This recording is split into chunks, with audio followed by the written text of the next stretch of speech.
नमस्कार. श्री निसर्गदत्त महाराज एक चिंतन संकलन. श्री निसर्गदत्त महाराज एक चिंतन संकलन भाग 131. श्री निसर्गदत्त महाराज काही चिंतनीय मुद्दे. श्री निसर्गदत्त महाराज काही चिंतनीय मुद्दे. श्री निसर्गदत्त महाराज म्हणतात, तुम्ही कसे ना कसे स्मृतीच्या आधारानेच जगत आहात.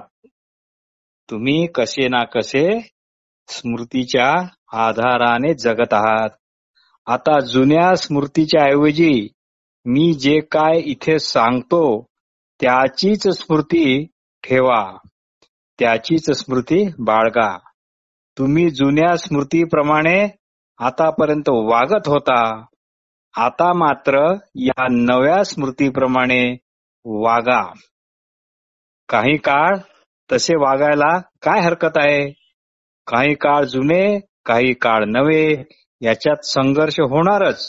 पण तुम्ही जर स्वतःला नव्या स्मृतीच्या बाजूने ठामपणे उभे केले तर लवकरच सगळा संघर्ष आपोआप संपेल. पण तुम्हाला स्वतः असण्याची म्हणजे शुद्ध असण्याची म्हणजे व्यक्तित्व रहित अशी सहज स्थिती मग अनायासे प्राप्त होईल. माझ्यावर विश्वास ठेवा असे मी तुम्हाला कधीच सांगत नाही आणि कधी सांगणार पण नाही. माझ्यावर विश्वास ठेवा असे मी तुम्हाला कधी सांगत नाही आणि सांगणार नाही. मी फक्त इतकेच आग्रहाने सांगेल, माझ्या शब्दावर विश्वास ठेवा. माझ्या शब्दावर विश्वास ठेवायलाच मी सांगतो आणि फक्त त्याच शब्दांची तुम्ही आठवण ठेवा. माझी आठवण अजिबात ठेवू नका. बस इतकेच करा. मी काही अभिवचनेही देत नाही, खोटी आश्वासने देत नाही. मी फक्त इतकेच म्हणतो की तुम्ही माझ्या शब्दावर विश्वास ठेवला आणि त्याचा कस स्वतःला लावला तर तुम्हाला स्वतःलाच दिसून येईल की ते शब्द किती खरे आहेत ते. मी तुम्हाला कोरड्या कल्पना विश्वात कधीच नेत नाही, प्रतिमांच्या जगात कधीच नेत नाही. कारण माझे शब्द किती खरे आहेत, गुरुवचन किती खरे आहे, त्याचा मीच प्रत्यक्ष पुरावा आहे. कारण त्याचा मीच प्रत्यक्ष असा पुरावा आहे. मी माझ्या गुरूंच्या वचनावर विश्वास ठेवला आणि त्या वचनांचे स्मरण मी सतत ठेवले. मग मला आढळले की त्यांचे ते शब्द अतिशय सत्य आहेत की मी सर्वव्यापी, मी सर्वातीत आणि मी सत्स्वरूपच होतो, आहे आणि असणारही. याकरता दीर्घ अभ्यास करण्याची गरज अजिबात नाही. तुम्हाला सवड नाही नसू द्या, शक्ती नाही नसू द्या. यावर मी एक पर्याय सांगतो ना. माझे शब्द तुम्ही फक्त विश्वासाने स्वीकारा. माझे शब्द विश्वासाने स्वीकारा.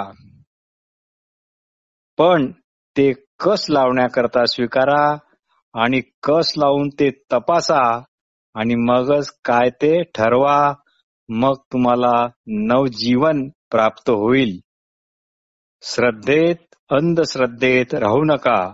जे अतिशय सरळ सोपे असते त्यावर आपला कधीच विश्वास बसत नाही. कारण आपल्याला अध्यात्म ज्ञान हे फार फार कठीण असते असे आपल्या मनात फार पूर्वी काळापासून बिंबवल्या गेले आहे. कारण तुम्ही स्वतःच्याच मनाचे अशा प्रकारे कैदी झाले आहात. आपल्याच काल्पनिक जगात तुम्ही फसले आहात. पण हे सर्व जाणणे म्हणजे आपण आपल्याच काल्पनिक जगात फसलो आहो. हे जे जाणणे ज्यामुळे शक्य झाले त्यालाच चिटकून राहणे म्हणजे तेच होणे, यालाच चिटकून राहणे म्हणजे तेच होणे. आणि नेमके इथेच आत्मज्ञान उदय पावते. एका साधकाने एक प्रश्न विचारला, थोडा कल्पक प्रश्न आहे तो. आपल्या मृत्यूनंतर आपण परत याल काय? आपल्या मृत्यूनंतर आपण परत याल काय? मी पुरेसा जगलो म्हणजे म्हातारा झालो, वृद्ध झालो, तर आपली परत मग भेट होईल काय? श्रोते हो, तुमचे यावरचे उत्तर काय असेल ते असेल, आणि ते तुमचे उत्तर तुम्हीच शोधा. संपूर्ण शरणागती म्हणजे आपला भूतकाळ. संपूर्ण शरणागती म्हणजे आपला भूतकाळ, वर्तमान काळ आणि भविष्यकाळ याची चिंता संपूर्णपणे सोडून देणे. संपूर्ण शरणागती म्हणजे आपला भूतकाळ, वर्तमान काळ आणि भविष्यकाळ याची चिंता संपूर्णपणे सोडून देणे आणि आपली शारीरिक, मानसिक, आध्यात्मिक सुरक्षितता आणि आपला तथाकथित उच्च दर्जा याची पण चिंता कायमची सोडून देणे म्हणजेच संपूर्ण शरणागती. मगच नवजीवनाचा उदय होईल. मग गुरु महत्वाचे ठरत नाही, कारण शिष्याने आता स्वसंरक्षणाचे नकली कवच स्वतःच संपूर्णपणे फोडून टाकले आहे. कारण आता शिष्याने स्वसंरक्षणाचे नकली कवच स्वतःच संपूर्णपणे फोडून टाकले आहे.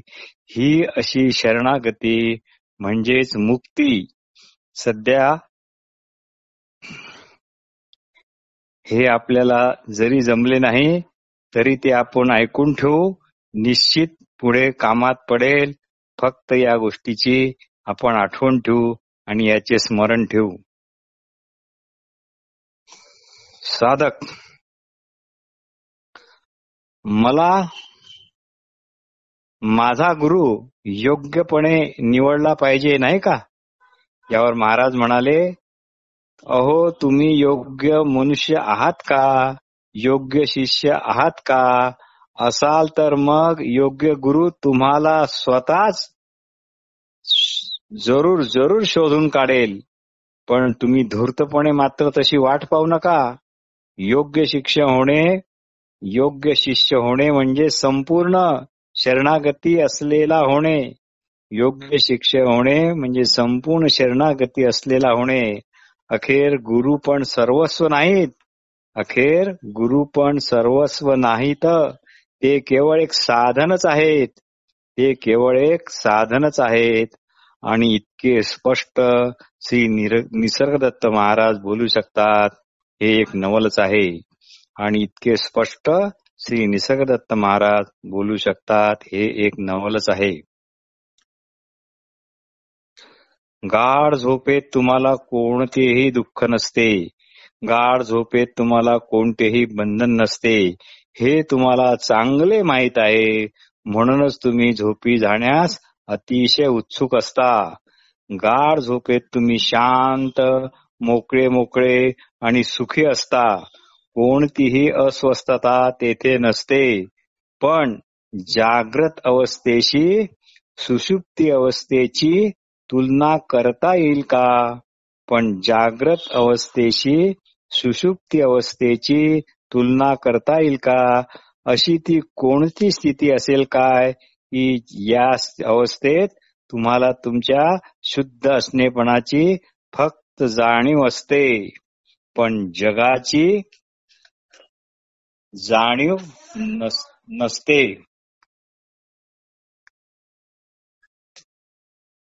त्या अवस्थेत तुम्ही अगदी निशंशपणे जाणाल की तुमच्या शुद्ध असणेपणाच्या मुळाशी. त्या अवस्थेत तुम्ही अगदी संशयरहिततेने जाणाल की तुमच्या शुद्ध असण्याच्या मुळाशी तुम्ही मोकळे व ताण तणाव मुक्त असे असता. पण अडचण अशी आहे की तुम्हाला हा अनुभव घेऊ तो अनुभव घेऊ याचे फार कठीण व्यसन लागले आहे व त्या अनुभवाच्या स्मृतीत रमणे हे तुम्हाला फार आवडते. त्या अनुभवांच्या स्मृतीत रमणे हे तुम्हाला फार आवडते. खरे पाहिले असता ज्याची स्मृती असते ते कधीच खरे नसते, म्हणजे ते प्रत्यक्षात कधीच नसते. जे काही खरे आहे ते केवळ तुमच्या शुद्ध स्नेहपणाच्या रूपाने आत्ताच या क्षणीच आहे आणि त्यालाच चिटकून राहा आणि तेच व्हा. चिटकून राहा म्हणजे तेच व्हा. Remain with what is. Remain with what is असे जे कृष्णमूर्ती म्हणतात. मी मिथ्या आहे हे मला कळते. मी मिथ्या आहे हे मला कळते. खरं म्हणजे या वाक्यातच तुमच्या मुक्तीला आवश्यक जे जे आहे ते ते सर्व काही आहे. मी मिथ्या आहे हे मला कळते या वाक्यातच तुमच्या मुक्तीला आवश्यक जे जे आहे ते ते सर्व आहे. त्याचेच चिंतन करा, त्यातच खोलवर जा. तुम्हाला हसवणारे किंवा रडवणारे जर पत्र मिळते ते काही पोस्टमन तयार करत नाही. गुरु तुम्हाला तुमच्या स्वरूपाचा शुभ निरोप फक्त सांगतो व स्वरूपाकडे मागे मागे जाण्याचा सल्ला देतो. आता हे मागे मागे जाणे म्हणजे काय ते आपण अन्य ठिकाणी फारच विस्ताराने स्पष्ट केले आहे. गुरु जणू स्वस्वरूपाचा दूत आहे, म्हणजे ब्रँड अँबॅसेडर आहे. तो सांगतो तुम्ही मुळात जसे आहात तसे राहा. तुम्ही मुळात जसे आहात तसे राहा म्हणजे स्वस्थ राहा आणि स्वस्थ बसा. हेही कठीण वाटत असेल तर यापेक्षा अजून दुसरी कोणती सोपी गोष्ट आहे. तुमचे स्वरूप ज्ञान तुम्हाला प्राप्त होणे हीच तुमच्या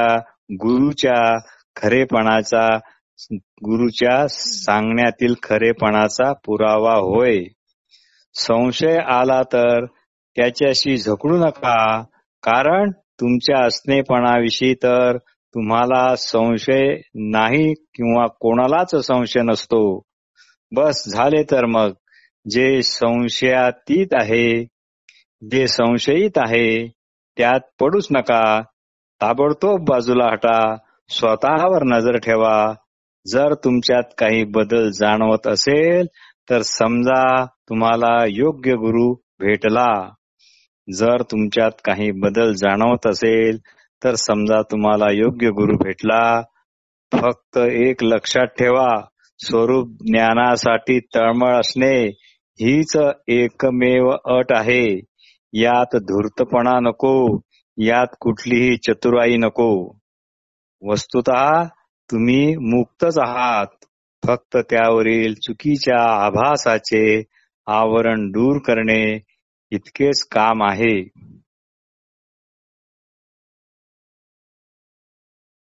लहान मूल कोणत्याही कल्पनेपासून सदैव मुक्त असते. लहान मूल कोणत्याही कल्पनेपासून सदैव मुक्त असते. मग पुढे ते भावी जीवनाचा अंदाज बांधते आणि गतस्मृतीत पण अडकून राहते.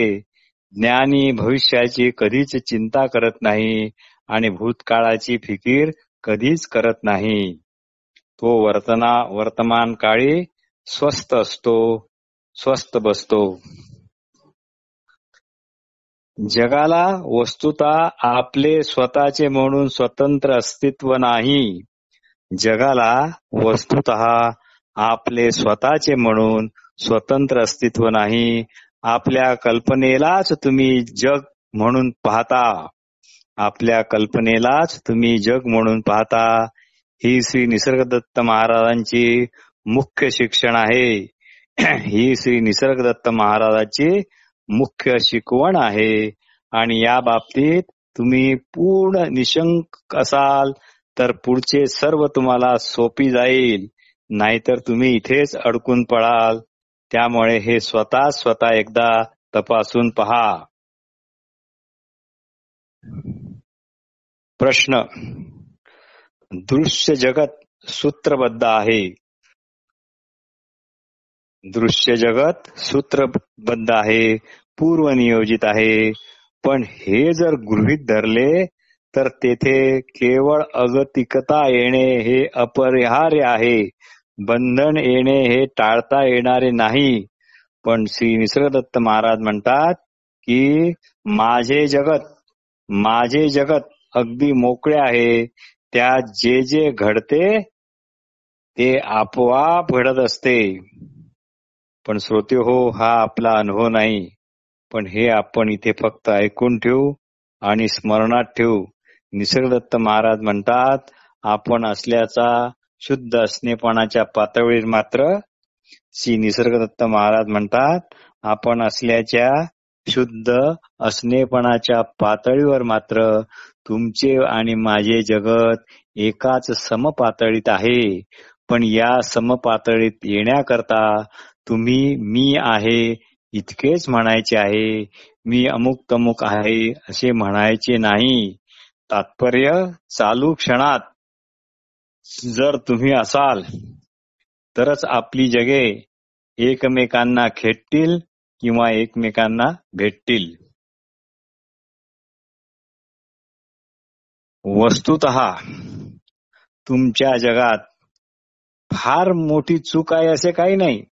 वस्तुतः तुमच्या जगात फार मोठी चूक आहे असे काही नाही. पण ते सदैव एकरूप आहे, अविभाजित आहे हे तुम्हाला कळले नाही. आणि म्हणूनच त्यातून तुम्ही आपले रूप वेगळे काढता. आणि म्हणूनच कष्टी पण होता. मानलेले वेगळे अस्तित्व तुम्ही व्यक्ती म्हणून बांडगुळासारखे आपल्या मानेवर वाढू दिलेले आहे. आणि हेच तुमच्या दुःखाचे कारण म्हणून वावरते आणि मिरवते आणि तुम्हाला जर्जर करते. निसर्गदत्त महाराज म्हणतात तुम्ही मला पाहू शकत नाही. तुम्ही मला पाहू शकत नाही. पाहता येईल असे रंग रूप आकार मला मुळीच नाही. तुम्ही पाहता तो हा देह माझा देह पण नाही. तुम्ही पाहता तो हा देह अर्थात त्याला रंगरूप आहे, आकार आहे, त्याला जन्म मरण आहे. मी देहाला आणि विश्वाला वेगवेगळे समजतच नाही. मी देहाला आणि विश्वाला वेगवेगळे समजतच नाही. एकच दुसरे आहे हे जाणणे ज्यामुळे शक्य झाले. ते जे काही आहे तेच सर्व काही आहे.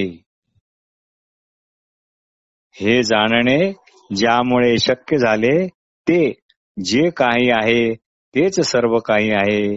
तुम्ही तुमची सर्व शक्ती मात्र कल्पना करण्यातच वाया घालवता. त्या कल्पनेने तुम्हाला विलक्षण भुरळ पाडली आहे. स्वस्वरूपापासून पार दूर दूर नेले आहे. कल्पनेला स्वतंत्र असे अस्तित्व नाही. म्हणूनच कल्पनेवर आधारित जगाला पण स्वतंत्र अस्तित्व नाही. ते गंधर्व नगरीसारखे खोटे खोटे आहे.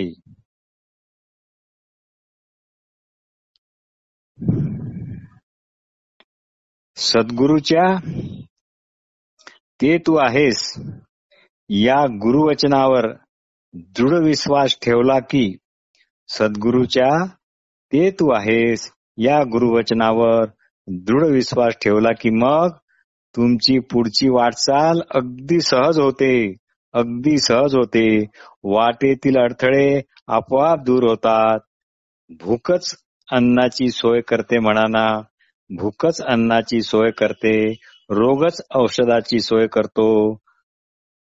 फक्त आपण हे स्मरणात ठेवा, याबद्दल शंका घेऊ नका. इतकेच. एका साधकाने प्रश्न केला, एखाद्याने जर आपल्याकरता फार सुंदर आश्रम बांधला तर तुम्ही याल का? त्याचा स्वीकार कराल का? महाराज यावर म्हणाले, बांधू द्या बिचाऱ्याला सुंदर आश्रम. शेकडो लोकांना कामधंदा मिळेल, हजारो लोकांना तिथे अन्न मिळेल. बांधू द्या. मी येईल की नाही हे मात्र माहित नाही, कारण आश्रमाचे बंधन नको. नमस्कार.